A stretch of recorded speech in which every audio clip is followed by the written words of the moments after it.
Hi, I'm Pepper Chambers, and I'm doing a video of the blog that I like to write. And you can find the written blog at penandpeppur.com. That's Peppur, so penandpeppur.com. And the title of this blog is Beware of Hormone Rita. I was chatting with my friend yesterday, and when she said she felt nauseous and tired for no reason, I knew that we were suffering from the same thing. It's a natural disaster that I call Hormone Rita. Because I've been tracking my cycle each month, which is basically me studying my womanly health as though I were a first-year med student, I started to notice a curious pattern. I noticed that while happy on the outside, I was having this sort of something wicked this way come experience at the same time each month. And this experience wasn't cute. It wasn't cute like those commercials that you see on TV with that cute little depression bubble hanging over the woman's head, waiting for that cartoonish Zeus to just blow it away. It was much worse. In some ways,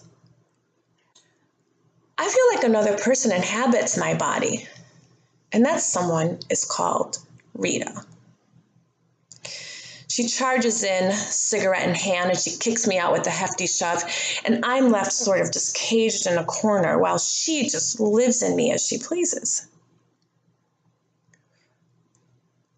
She's less than pleasing. See, I know what it means to not be happy.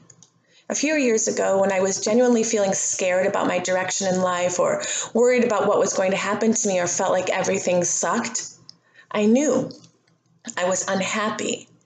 That's an identifiable feeling, and when friends would say, snap out of it, I sort of could, because at the root of it, I knew I was feeling sorry for myself or that I was scared, and that I could work to change my mood and mindset in something more positive, even if just for happy hour. But today, in this time of my life, I don't have that unhappiness. I'm actually quite happy. But what's happening is that Rita is taking over. Who is Rita, really?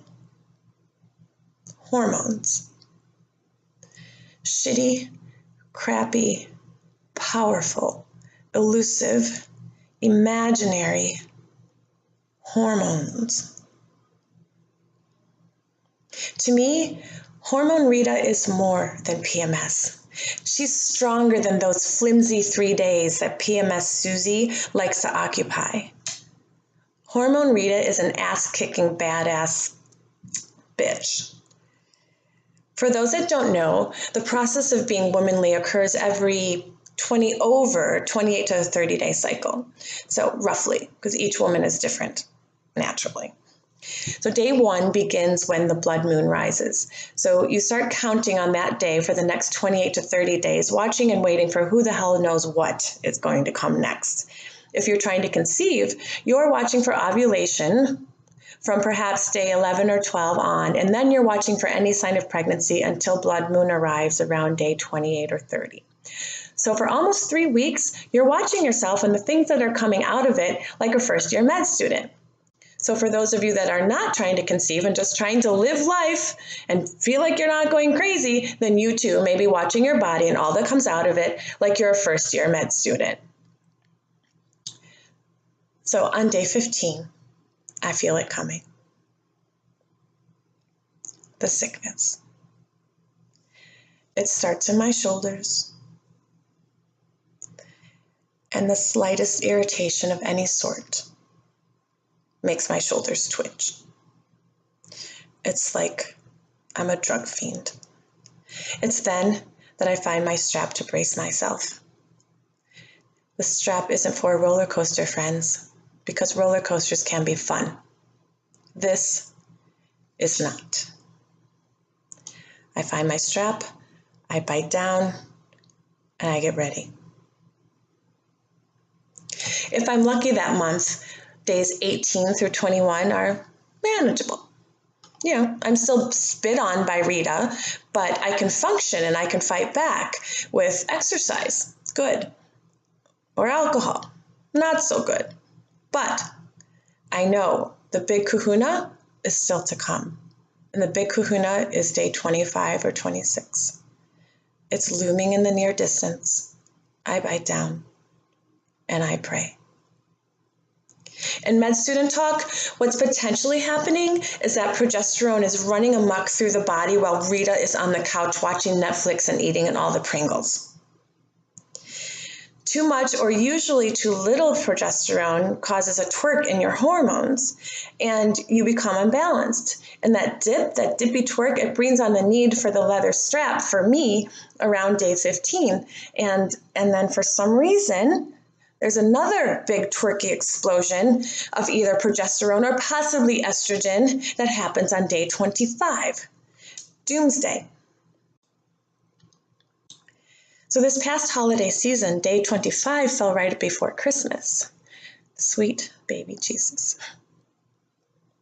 Matt would FaceTime me from his parents' home in Florida where he was for the holiday, and I'd literally be balled up on the couch, too far gone to even pretend that I was fine while he was gone. Rita was raging. I made it to none of my friends' Christmas parties. Cheer was not on the agenda. And then one morning while he was gone, I laid in bed and I literally woke up crying. Like, who wakes up crying? The tears were there. They were just waiting behind my eyes, waiting for me to open so that they could run out. And I pulled the dog near because, she sleeps on the bed. And I just wanted her to lick my face and make me feel better. And she didn't. She just wanted to go out. But my cat Iris, she used to get it. Because dogs are different. So I was turning in the bed, sobbing like so deeply from pain that I couldn't even identify. So I took a roll call. I was like, hey, lack of pregnancy? Is it being alone? Overall general ennui? Ennui? Nicole and I'll call it NYU because we can't pronounce ennui. So I wanted something inside me to just raise their hand and say, it's me. You're sad because it's me. Only nothing was raising its hand because nothing was really the cause. And that makes it worse, much, much worse. So I cried for a really long time and I felt myself spiraling into this place that was scary. And I thought about what it would take to just make this feeling stop. To make it go away and leave me alone. I thought about the things that end life. I've done this before, and what makes me stop thinking about the things that end life is thinking about my family and Matt and how much pain they would be in if I ended my temporary pain. I think about how many women reach this point during this moment in their month, and how they may not be able to attribute the sadness to merely hormones and not something much worse, like a depression that can be diagnosed. Does this make sense? I mean, I'm not a doctor. I don't know the difference or the name of hormone-induced depression versus depression. In my head, I just feel like there is a difference because once Hormone Rita shifts and takes a break for a few weeks and goes off into her corner to feast up for the next go round, that I feel so much better. I feel fine. So I'm writing this so that if you're that woman who's feeling bad for seemingly no reason, that this will offer a light bulb in your head that's a reason. And then you can tell your loved ones, whoever those people may be, that you're going through this. I've told my parents, I told my sister-in-law after she asked me if I hated her, I told Matt. 1 month, when Hormone Rita crept in, much like the Grim Reaper that time, I came out of the bathroom and I folded into his arms and I sobbed like I just can't stop crying because I couldn't. And he asked me, he's like, what do you need? I said, I don't know. Just get me out of the house. So now whenever this happens, we have a code word. It's Benihana. Why? Let me tell you. So that day that I couldn't stop crying, we hopped in the car and we drove around in the valley. I discovered I was hungry. We found a Benihana restaurant. Benihana restaurant. Of all places. So we went in. The place was a madhouse. This was actually a gift because it was completely, incredibly distracting. I'd always thought of Benihana as kind of this quiet, upscale place. Well, no, it's not anymore. It's more of a Red Lobster, sort of Disneyland, McDonald's at 6 o'clock rush hour. Who knew? So we sat with a group of women who had driven down from somewhere a few hours north of LA, one of those distant towns where you nod your head like, yeah, I've heard of that, when actually you haven't. So it turned out it was a birthday tradition for them to come to the Big B each year. Apparently, Benihana has this great birthday deal, and this became painfully and joyfully aware as the night went on, as there were these explosions of happy birthday going off at every table. The woman I sat next to was on the thin side. Her hair was jet black, and she was covered in tattoos. She reminded me of a 20-year-old sort of Morticia Adams. She was dressed for dinner in the way that some folks iron their khaki chinos and brush their Tims, and they're ready to go. Next to her was a young girl, and then next to her was another woman. She was heftier in nature, and she draped her arm over the little girl's chair.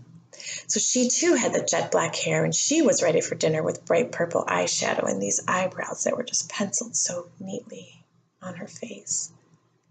She may have had a tattoo, or she may have had a piercing. I don't exactly remember. But I realized that these two women were the mamas, and then they were the mamas to this little girl. And then across from them was their mom. Now their mom, she had a nice smile, tired looking, but a nice smile. And she seemed to have lived in a different part of town than her daughters, something close to, say, like the Beavers, perhaps. As we waited for our chef to make that first sizzled flip of shrimp, I noticed that they were interestingly quiet, as though there had been a bit of a disagreement in the car, the one that leads to silence when you get into public. So,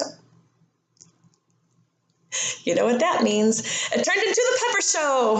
And so then I was interviewing, and I was encouraging, and I was inspiring, and with Matt as my co-host. And then soon we were chatting and laughing and having a good time, and everything was great. So while we seriously couldn't have been more different, me in my frazzled vintage and Matt in his Chicago daily wear, we had the best time. And we stuffed our faces and toasted to their birthdays and found our common ground, as you do when you open up around the grill at Benihana. And all was right with the world. And Rita was silenced. After that, when day 25 rolls around and Matt begins to see the struggle seizing me, he only has to say, "Benihana?" His eyebrows lift behind his round spectacles, hopeful that my time in this month is what's causing me to not look like the woman he likes to love. He doesn't do this in a condescending way or as a weak offering of an olive branch. He's truly, truly sincere about it. Sometimes I bite his head off because, Rita will take it as condescending. But if I can find my voice, and it's me, I just say, "No, thank you. I'm all right." And I'll go back to the glow of my laptop or to the bed, or I'll return to what I was doing in hopes that I'll remember what I was doing as I just stare off into the closet, an abyss, completely clueless. While Matt was gone in Florida, I pulled myself from the couch and I got into a manic panic of Google searching, and I determined that I needed help, and not the type of help that comes from those drugs. I wanted holistic help. I'd done a lot of this research before because balanced hormones is needed for getting a bun in the oven. So I scribbled a list of things I knew would cure me. I walked into a modern-day apothecary in Studio City. I grabbed the maca root to help balance me out. I don't like asking for help, but I forced myself to go to the counter and ask the ladies their opinion about maca.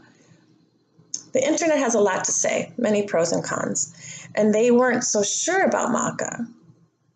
That made Rita mad. Well, then why the hell are you selling it?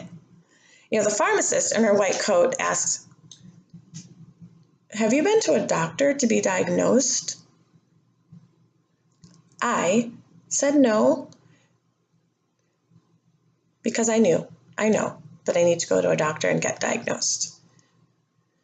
But Rita, she said, get the hell out of here with that bullshit. Give me a fucking break. Really? Yeah. So we paid the $21 and we left. I write you from day 22. I hope to goodness that I make it through this month. That maca root, it sits unopened in the bag it was sold in. I'm actually afraid to take it because I heard that sometimes it can make matters worse, and who wants to challenge that? I did try the dandelion tea and the red raspberry leaf tea I bought that day, and I think they're working. I don't feel so edgy. Nonetheless, wish me luck, and I'll do the same for you. And for reals, like exercise, when I write, I feel so much better. So if you're struggling with this, find your pen. Thank you.